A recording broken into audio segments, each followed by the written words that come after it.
ময়দানের জগতের জন্য নবী রহমত বয়ান আলাদা। আমি শুধু দুনিয়া নামক গ্রহটার জন্য নবী রহমত এই বিষয়ে কিছু কথা বলবো। কথা কিন্তু 1 ঘন্টার উপরে হইয়াই গেছে। ফাও কথা তো কই নাই, এরপরে অনেকে কইবে এটি ওয়াজ হইছে। দুনিয়ার জগতের জন্য আমার নবী কেমন রহমত। এবার আসেন, নবী শুধু মানুষের জন্য রহমত না, মায়ার নবী যেমন পুরুষের জন্য রহমত, নারীদের জন্য নবী আলাদা রহমত। সব আলাদা বয়ান। পুরুষের জন্য নবী আলাদা রহমত, নারীর জন্য নবী আলাদা রহমত, শিশুদের জন্য নবী আলাদা রহমত, কিশোরদের জন্য নবী আলাদা রহমত, বুড়াদের জন্য নবী আলাদা রহমত। নবী প্রত্যেকটা সেক্টরে আলাদা আলাদা আদর্শ কায়েম করে গেছেন। আবার নবী যেমন মানুষের জন্য রহমত, নবী যেমন জিন জাতির জন্য রহমত, নবী যেমন মুমিনদের জন্য রহমত, তেমন বেঈমানদের জন্য রহমত। শুধু কি তাই? নবী যেমন মানুষের জন্য রহমত, জিনের জন্য যেমন রহমত, আমার নবী নদীর মাছের জন্য আলাদা রহমত।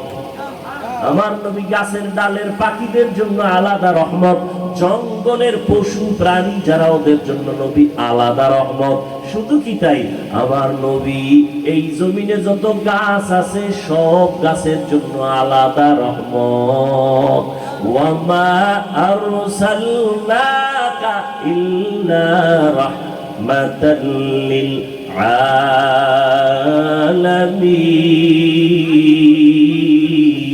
আলামিন। আর কেমনে বুঝাইলে বুঝবি রে যুবক? কেমনে বুঝাইলে বুঝবা? পাও ধরলে বুঝবা কিনা বলো? তাহলে আমি নিচে নেমে আসি, পাও ধরি। আমি এতক্ষণ যে তোমাদের সামনে চিল্লাইলাম, একবারও বলি নাই কলেজ ছেড়ে দাও, স্কুল ছেড়ে দাও, পাস করলি পড়ো, কওমি মাদ্রাসায় যাও, আমগো মতো হুজুর হও। একবারও বলি নাই রে বাবা, ভালো করে বুঝো, আমার নবী দুনিয়ার জমিনে এমন একটা টাইমে আসলেন মক্কা নগরীতে, যেই সময় সারা দুনিয়ার ভিতরে মক্কার মানুষ ছিল নিকৃষ্ট, লম্পট, চরিত্রহীন। মক্কার মানুষের মতো খারাপ মানুষ দুনিয়াতে আর কোথাও ছিল? কত খারাপ! আল্লাহর ঘর বাইতুল্লাহ এমন একটা দামি ঘর, যেই দামি ঘর আপনাদের বরুড়া থানায় মসজিদ আসেনি? কার ঘর? জোরে কোন? ঢাকাতে জাতীয় মসজিদ বাইতুল মোকাররম কার ঘর? দুনিয়ার সব মসজিদ আমার আল্লাহর ঘর, কিন্তু বাইতুল্লাহর দাম তো আলাদা। বলে কেমন?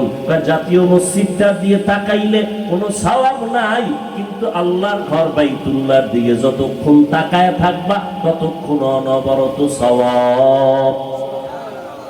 ইন্না আউওয়ালা বাইতিন উযিআ লিন-নাসি লাল্লাযী বিবাক্কাতা মুবারাকাও ওয়া হুদা মুবারাকাও ওয়া হুদান লিল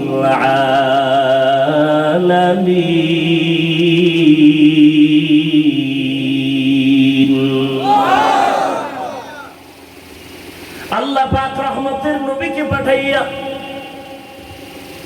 ওই মক্কা নগরীতে পাঠাইলেন, যে বাইতুল্লাহ এত দামি একটা ঘর, কিন্তু মক্কার মানুষ এত খারাপ, যেই বাইতুল্লাহ দিয়ে তাকাইলেও সওয়াব। সেই বাইতুল্লাহ চারপাশে মক্কার চরিত্রহীন মানুষগুলো ল্যাংটা হইয়া নারী আর পুরুষ একত্রে মিলিয়া তাওয়াফ করে। নাউজুবিল্লাহ না? ওগো নবীর উম্মতেরা,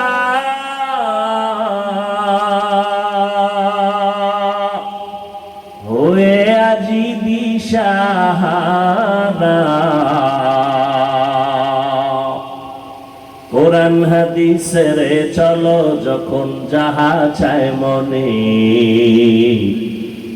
নবী বিনে কে তরাবে পুলসিরাত মিজানে, নবী বিনে কে তরাবে। আপনি আসেন? আসেন। নবী বিনে কে দাঁড়াবে পুলসিরাত মিজানে, উম্মতের কান্ডারি নবী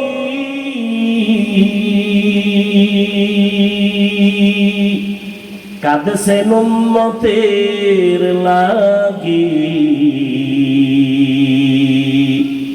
এখনো কাঁদেন নবীজি শুয়ে মদিনার পানে।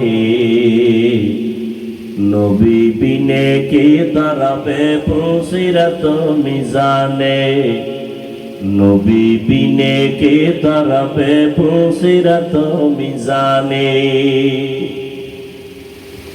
এরে নবীরা আশিক, ওই মক্কার মানুষগুলো এত চরিত্রহীন খারাপ, নারীদের তারা পছন্দ করে না।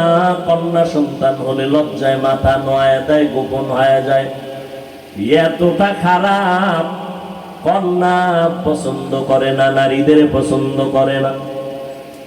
এত বড় জালেম, কন্যা সন্তান হলে আপন বাবা নিজের হাতে কন্যাটারে জ্যান্ত পাথর চাপা দিয়ে মেরে ফেলে। কতটা খারাপ! ওর ভেতরে আমার রহমতের নবী, শ্রেষ্ঠ ডাক্তার খাতামুন নবীন, আল্লাহ তারে মক্কায় পাঠাইলেন। এই মিয়া, আমাদের দেশে বেশ্যাপাড়া আছে না, খারাপ খারাপ জায়গা আছে না, ওই জায়গায় খারাপ বন্ধ করার জন্য যদি মনে করেন একটা উদ্যোগ নেয়, তাহলে ওখানে বড় পিসাবরা কেউ যাবে যাবে না, বলবো ওই লাইনের দুই একটা একটু মোটামুটি সাইজ আছে এরকম কিছু বানাকে, একদল যুবক যাই মোটামুটি একটা চক্কর দিয়ে, ঠিক না, বাপসাপ বুঝ যায়। সর্বশেষ এক পর্যায়ে পরিবেশ হইলে এরপর বড় হুজুর যাইব। চিন্তা করেন তো। আর মক্কার মানুষ ছিল পৃথিবীর নিকৃষ্ট চরিত্রহীন, এই জায়গায় পাঠাইছে আমার নবী তুলনাহীন পবিত্র। কেমন পবিত্র? যেই নবীর জীবনে 63 বছর একটা মিথ্যা কথা বলেন নাই। কেমন নবী পেছনে যুবক, যেই নবী কোনদিন জিব্বা নাড়াইয়া কোনদিন কোন দুশ্মনকে একটা গালিও দেন নাই। কেমন মায়ার নবী, রহমতের নবী। আমার জীবনে গালি দিবেন তো দূরের কথা, হাজারো গালি নবীরে দাঁড়ায় দাঁড়ায় বেঈমানেরা দিছে। কেমন মায়ার নবী, একটা গালির জবাবও দেন নাই। আরো আশ্চর্য শুনো, কেমন নবী, কেমন নবী আমার জীবনে চক্ষু মুবারক উঁচু করে গরম চোখে নবী জিন্দেগিতে কারো দিকে তাকান নাই। মিথ্যা কথা বলেন নাই, গালি দেন নাই, গালির জবাব দেন নাই, চোখ গরম করে রহমতের নবী কারো দিকে তাকান নাই। ও নবীর আশিক উম্মতের দল, কেমন মায়ার নবী আমার। এত একজন দামি নবী, যেই নবীর চেহারা মোবারকের দিকে তাকাইলে এক সপ্তাহের ক্ষুধা নিবারণ হয়ে যাইত। সুবহানাল্লাহ। না চিন্তা করেন তো, ও যুবকেরা, ওই নবীরে চিনলা না? কেমন মায়ার নবী আমার। আম্মা জান আয়েশা রাদিয়াল্লাহু তাআলা আনহা বলেন, নবীজির ঘাম আমি বোতলে ভরে রাখতাম, আর বড় বড় অনুষ্ঠানে নবীর ঘাম আমরা আতর হিসাবে ব্যবহার করতাম। কেমন নবী! আপনাদের ঘাম থেকে আতরের ঘেরা নাইনি? পাশে দাঁড়াইলে নামাজ যায় যায় হালাত, এরপরে বিরাজ করার টাইম নেই, মেসওয়াক তো আরো পরের কথা। সুন্দর একটা নিয়ম আল্লাহ দিয়ে দিছে মুখের ভিতরে, এবার পর্দা লাগাও, মাস্ক। কারণ তোমার মুখে যেই মেশকের ঘেরান, 24 ঘন্টা মাস্ক লাগায় থাকাই ভালো। এর মধ্যে যদি আবার টানে বিড়ি খায় গান্দা, তো কথাই নেই, ট্রিপল ঘ্রাণ বের হোক, নামাজির নামাজ যায় যায় অবস্থা হয়ে যাবে। তোমার পাশে দাঁড়াইলে পোশাকের গন্ধ, নেশার গন্ধ। আর কেমন নবী পেয়েছ, যেই নবীজির শুধু ঘাম কেন, নবীজির হাদিস পড়ো, নবী যেখানে কদম মোবারক রাখতেন একবার, ওই কদমের জায়গা থেকে দীর্ঘ বছর পর্যন্ত শুধু মেশকের ঘ্রাণ।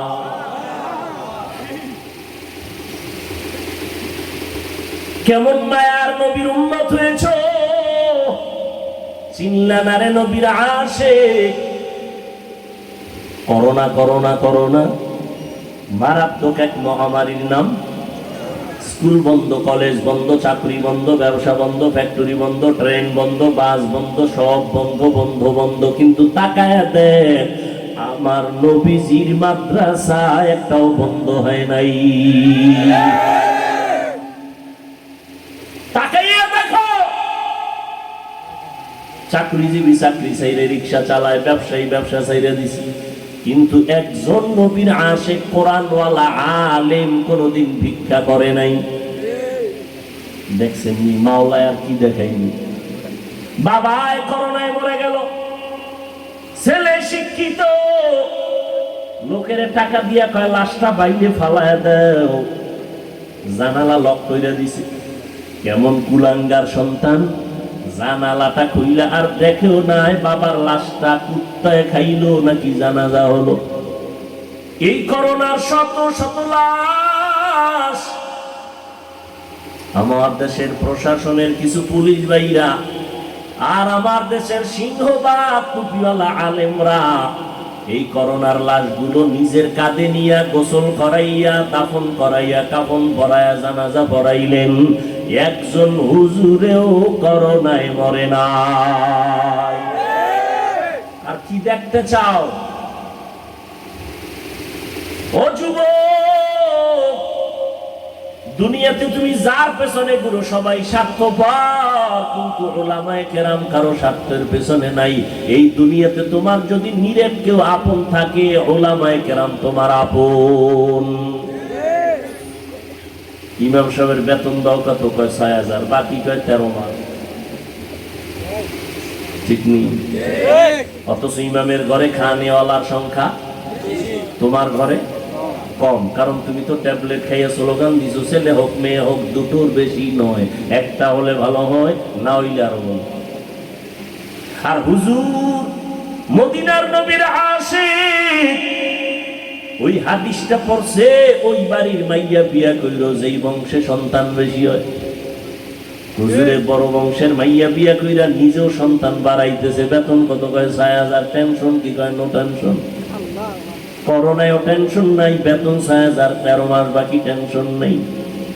আর তুমি সরকারি চাকরি করো, বেতন কত? কয় ডান হাতে ৫০, টেবিলের নিচে আরো ৫০। এরপরও লাল পতাকা লইয়া রাস্তায় খাড়ায়, মাঝে মাঝে কিও কয় সরকারের বিরুদ্ধে মানব বন্ধন করি, ৫০ খাইয়াও শান্তি নাই, স্কেল বাড়াও, নাইলে গদিতে লাল বাতি জ্বালাম। কিন্তু একজন আলেম ইমামতি করে ৬ মাস, বাকি বেতন ৬,০০০, ১০,০০০। কোনদিন জুমার বয়ানে কয় নাই আমার বেতন বাড়াও, টাইম মতো বেতন যদি না দাও আসরের থেকে সূরাগুলো কিন্তু উল্টা বলুন। আর কেমনে মাওলায় দেখাইবে রে বাবা? রহমতের নবীর আদর্শের সম্মান আছে না? এখনো আছে। এমপি সাহেব দেখলে কয় হুজুর দোয়া করবেন, মন্ত্রী মহোদয় দেখলে বলে দোয়া করবেন। এই মিয়া তুমি এটা কি মনে করছো টাকা দিয়ে কিনা যায়? আল্লাহর দেওয়া সম্মান, কোরআনের বরকতে, রসুলের আদর্শের বরকত। মিয়া রসুলের সুন্নতের বরকত নাই? আচ্ছা আমি এত সুন্দর বয়ান করি, সবাই কয় হুজুরের বয়ান ভালো, খালি আমি তোমাকে জিকিরে লাগাই যদি পর্দার আড়াল থেকে 5 মিনিট পরে আই, শুধু খালি পোশাকটা খুলে প্যান্ট শার্টটাই লাগায় বলবো, শুনবে কেউ বয়ান? যারা প্যান্ট শার্ট টাইয়ের গোলাম এরাও কইবে যে হাফিজ শেষ। এবার বুঝো সুন্নতের দাম কত। কিন্তু কই রহমতের নবীর সুন্নতের আমল? কই নামাজ নাই, সুন্নত নাই। খানা খাইতে বসবা বান্দা নবীর সুন্নত অনুযায়ী দোনো হাতের কবজা দুইয়া খানা খাও, নবীর সুন্নত। মানে না, হুজুরেরা কইছে মানে নাই। সরকার যখন পুলিশ লাগাই দিছে যে দোনো হাত দো, এবার দই কে একা করোনা, এখনো দো করোনা গেছি কে কবে, এখনো দুইতেছে মেডিসিন একটা পকেটে লই ঘুরে, কয় হুজুর আপনি দুইবেন নি। অথচ ১৫০০ বছর আগে নবী সুন্নত করে গেছে খানার আগে দোনো হাতের কবজা দোবা, তবে যেই প্লেটে ভাত নিবা খানা নিবা ওই প্লেটে হাত ধুইবা না, সাবধান, নবীর সুন্নত।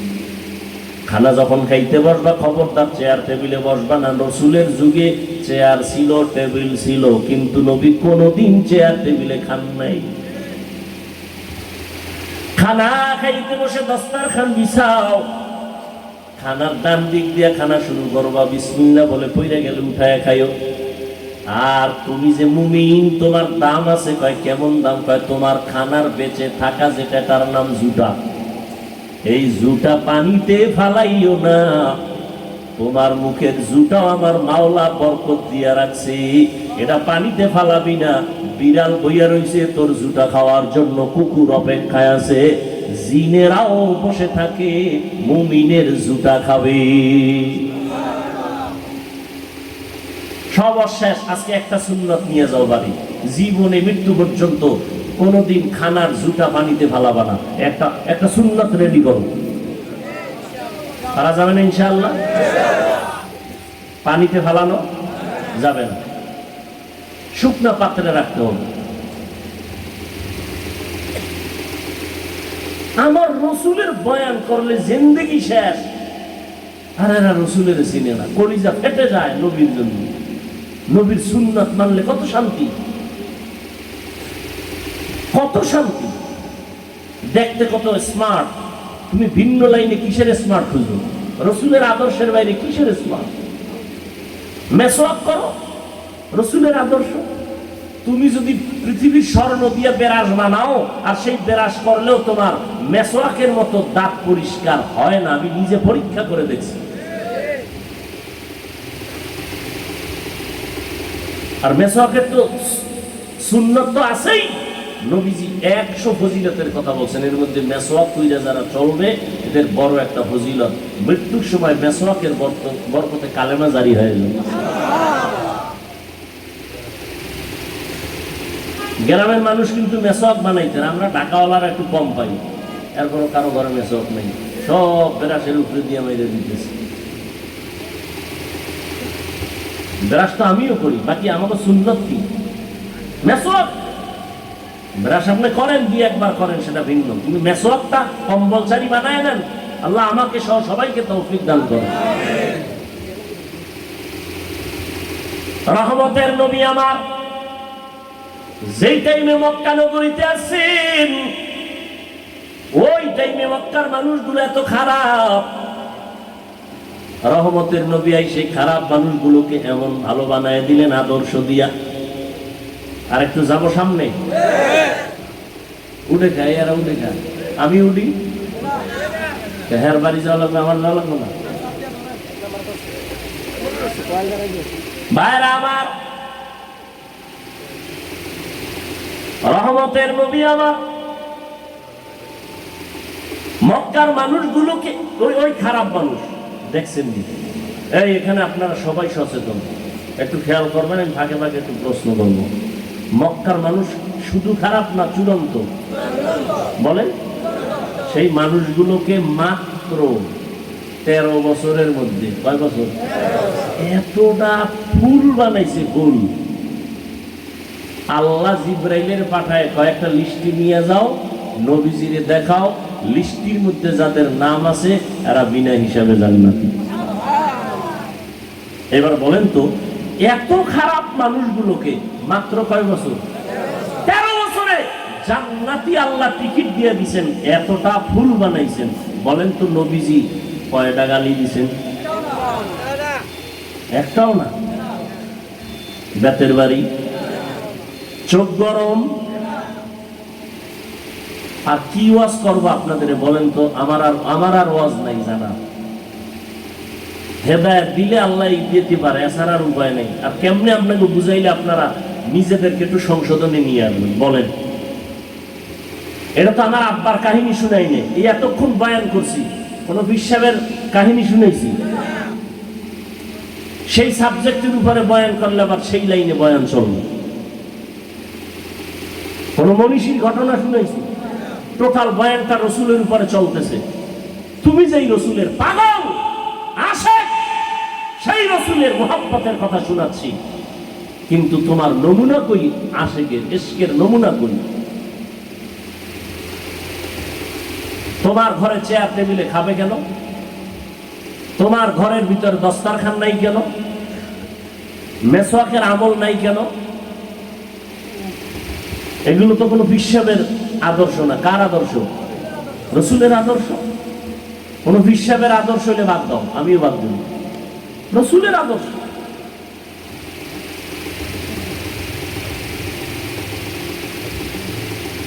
আপনিও মুসলমান, আমিও মুসলমান। আপনার আল্লাহ আমার আল্লাহ এক, নবী এক, কোরআন এক, কাবা এক, ধর্ম এক, সব এক, কালেমা এক। অথচ আমি টুপি মাথায় না দিলে লজ্জা লাগে, আর আপনি এমন ভিআইপি নবীরা আসে যে টুপি দিলে লজ্জা লাগে। চিন্তা করেন তো, আপনি দাড়ি রাখতে লজ্জা পান আর আমি কাটতে লজ্জা পাই। নগদ নগদ দেখেন তো ব্যবধানটা কি? অথচ আপনার আল্লাহ আমার আল্লাহ কি? নবী, কোরআন, কাবা, ধর্ম, কালেমা। আপনি পর্দা করতে লজ্জা পান, আমি না করলে লজ্জা পাই। আমি মসজিদে না ঢুকলে লজ্জা লাগে, আপনি ঢুকতে লজ্জা করেন। কত বড় ভিআইপি আপনি মুসলমান! একটু চিন্তা করেন বাবা, কয়দিন আর বাঁচবেন? হায়াত কিন্তু কমতেছে, দিন দিন কমতেছে। এই যে ঈদ উল ফিতর গেল, রোজারি, কি পরিমাণ মানুষ মরছে, বেশিরভাগ যুবক। একসাথে 22 জন নাই, 14 জন নাই, 11 জন নাই। আর মরণ ফাঁদের আর এক নাম বাইক। বাইক ওটার মধ্যে উঠলেই খালি আগুন, আর পিছে যদি বিপরীত লিঙ্গ থাকে তো আরো আগুন। খালি 100 দৌড়। কই বা ধান খেতে? हाय जिंदगी में बंदगी तू कर नहीं,